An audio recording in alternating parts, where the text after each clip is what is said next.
Well, here we are, all nice and level now, but we were far from it the other day. It all started out, we put it into a seasonal site. We did the weekend warrior, put out stabilizer jacks, used them just to even try to raise it, to use them as jacks, to try to get the wheels up higher. We ended up with a great big tilt. So we had the back like this, and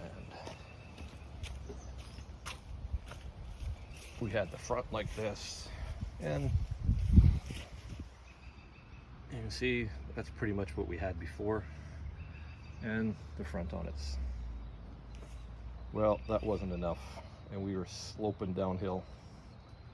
So we watched a few videos, read a few news groups, and we came up with some cribbing. I was looking at the other trailers around here, and now we have cribbed the front section, both sides being level left and right, and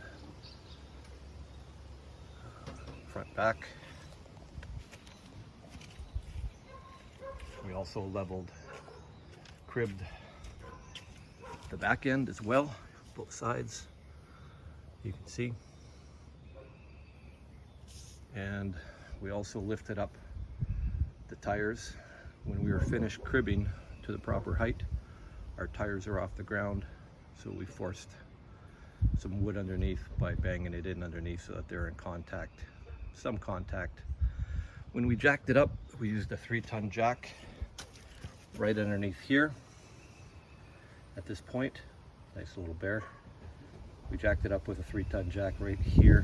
That lifted up everything that we needed to get to the height for the cribbing at the back, because this was the low side, that was the other side. We started off with the highest point, which was this side. We made sure this was our starting place on this side because that was where the high point was. We made sure we included all members of the frame in here, so we're supporting the little extension on the back from the main frame and avoiding all the plumbing. You can see we just skipped that one and skipped in between that one, and we have the propane hoses you have to be aware of. And that was it. And the sources of my research on this to figure out how I was going to get it done, you see the other one over there. So the weight is on the cribbing point, these 4 points, and the 2 on the other side.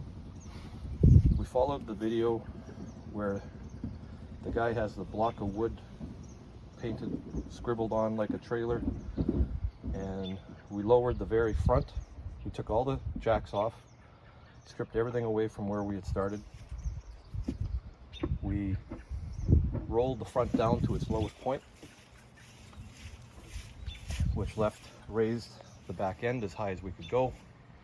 That was where we started, was grazing up to the back end over here, leveling off on the other side with the tongue all the way down to the ground. Then we had the back end at the height that we wanted. We lifted the front, lifted this, cranked it up front until the back, until everything was level across. And then we went a little higher than level. And then we built the cribbing for this side, just in front of the wheels, front and behind the wheels, and before the jacks. So all the weight and all the levelness came from the cribbing. We simply used the jacks at the end to stabilize. I had a half inch driver. I can't remember what it's called. Anyways, and we just tightened them up so that it was stable, not trying to raise it anymore, just to compress the earth a little bit and stabilize the corners. So like I said, these have no more weight. These have all the weight now. Inside it's all level, it's solid, no more tipping, no more bouncing. Couldn't be happier. Thanks for those resources and the guy that has that little block of wood trailer. I'll maybe include the link to that as well. That's as simple as it gets. Thanks.